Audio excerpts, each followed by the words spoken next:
One. Today, I was going to talk about Michael D. Cohen, who is the President Trump's lawyer.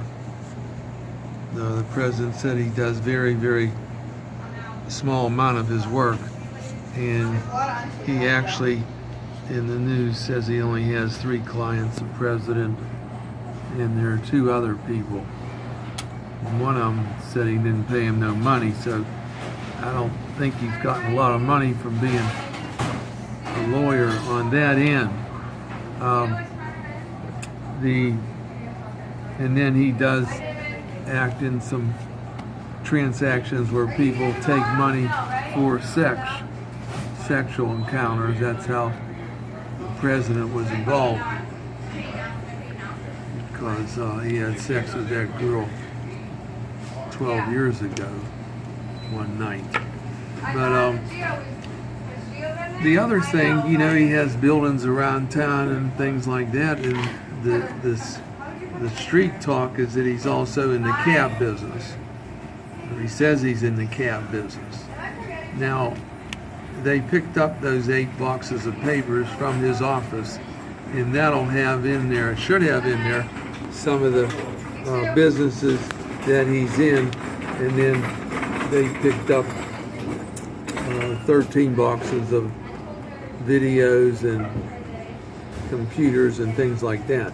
Now, if he is in the cab business in New York City, as we know, you need a medallion on top of every cab in New York City to drive it in the city. Okay, it sounds real simple. How do you get a medallion? I had a friend several years ago, he owned 100 medallions. And at that time, the medallions were $1 million each. And that has nothing to do with driving the cab. Then after you have the medallion on the cab, then you got to get somebody to drive it. Supposedly through a woman on the news the last few days, she printed something where the medallions now are worth $355,000. So that would be from a way. And my friend got out, fortunately, a few years ago, and took the money. Now he's building a building in New York City, is what I heard. But the question is, when did you get in these medallions? Because banks in New York, before, I don't know about now, but they would loan money on medallions just like you had a building or anything else, a car. They love to loan on medallions. And that's one reason people could get the money together to buy one, because medallions have been going on for years, but those prices, I don't know, 5, 6, 7 years ago, they never hit $1 million before. Then what happened? Uber came in. And I hate to see what's going on there now with the cabs when Uber came in. And actually, they still have the cabs with the medallions, but Uber's there, and there's another one called Life, Lyft, and there's another one Via for a share ride for $5. I think you can pick that up at the airport.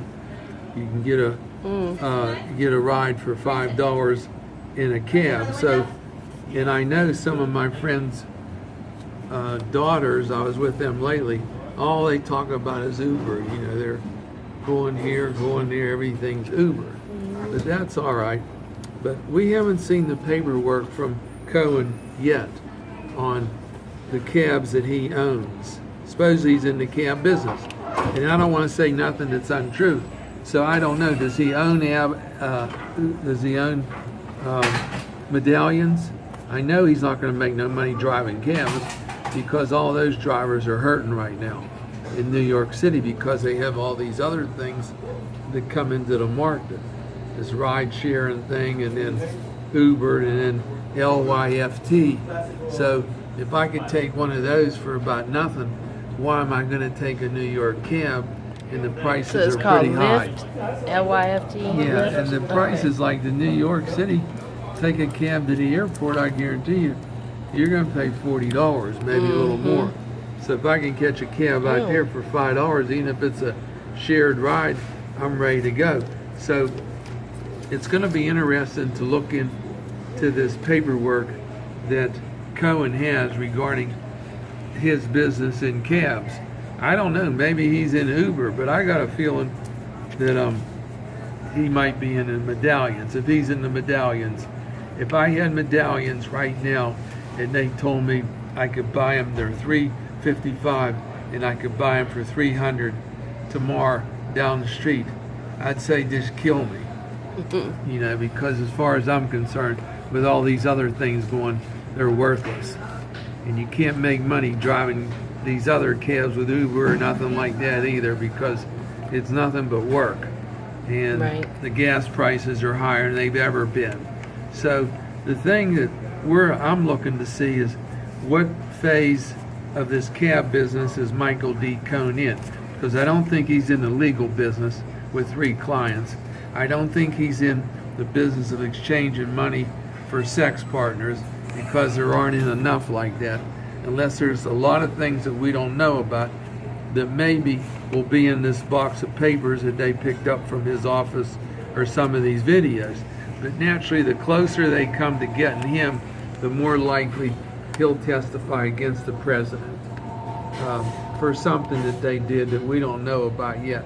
We know about the money that changed hands, and the president has an exemption. You know, if he's charged with a felony, he can give himself, just walk out. But if it's not a felony, if it's a state crime, they can't get out. And if he puts enough pressure on the president that he's turning, because they're saying that Cohen can get up to 30 years. And I know I'm not going to jail for 30 years for making a few arrangements for somebody that had sex 12 years ago. And I'm also not going to jail for anything with these cabs, whatever happened. But he does own several properties. He had to have the money to get them somewhere. You don't get properties in New York for nothing. Everything's expensive. So I'm interested to see what happens, but I got a feeling he's going to be talking as hard as he can. The cabs might have something to do with it, and he's going to be talking against the president. And now the president has sort of gone separate ways from Cohen. They were good friends. He said he's a real nice guy and all that, blah, blah, blah. But he said that he distances himself from the Cohen inquiry. And the president never says anything about these cabs.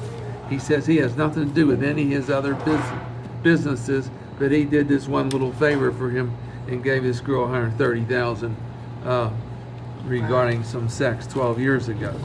And that was all he's ever done with them. But I got a feeling this Cohen is going to be talking as hard as he can. He has a wife and 2 kids, and if I had 2 children, I'm not going to jail for 30 years for nobody. I don't care what happens. They can put me at some kind of shooting range where I have to dodge the bullets, but I'm not going to jail for 30 years. Thank you. You feel like that one? Yes. You never knew. Most